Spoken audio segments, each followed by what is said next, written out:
I believe in fairies sure as death, glad flykins, glad tripins, gutterpuss and Cass. Come to me fairily, each lad and lass. July 6th, 1895. Nana wouldn't believe me, Etty wouldn't believe me, Aunt Mercy wouldn't believe me, but I got one.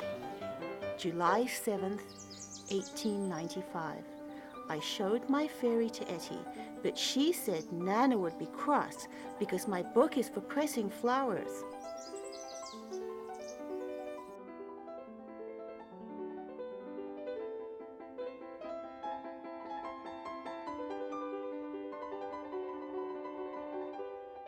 Here's the story of Florizel the Nosy Fairy.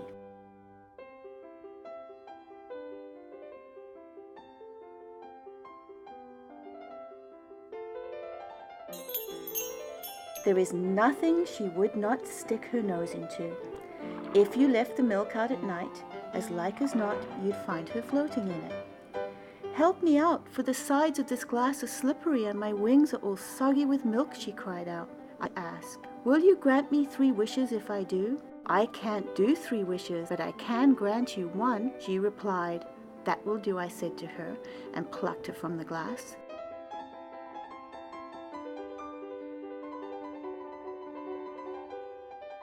She delicately bathed in my wash basin.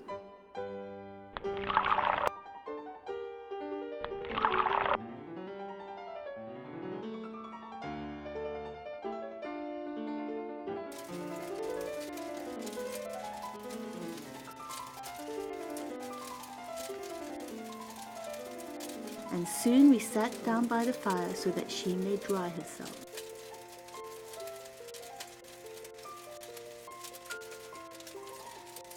This nosy little creature was full of questions. I attempted to answer as best as I could.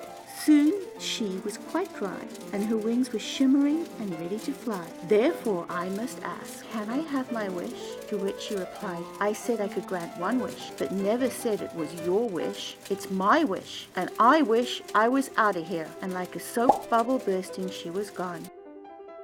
A big argument with Cousin Nicholas about the fairies. I told him, "I have too seen them. I have seen them with my own eyes. They fly and dance around me, mocking me, daring me to catch them." He said I was quite daft for believing in that sort of rubbish. Cousin Nicholas kept laughing at me. He really is an opinionated young man. I said, "I can prove it to you if you like." He just laughed and replied, "I can just imagine." I told him, "I can." He had his new camera with him.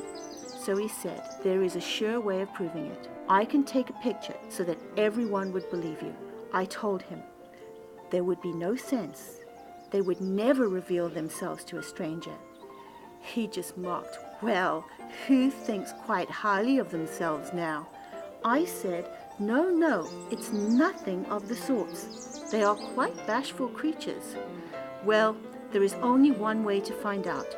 I must insist," he replied. So I sat very still behind the potting shed. I heard the little voices giggling and laughing, but I could not see anything. Cousin Nicholas was too far away to hear. Then suddenly I saw one hovering just in front of my nose.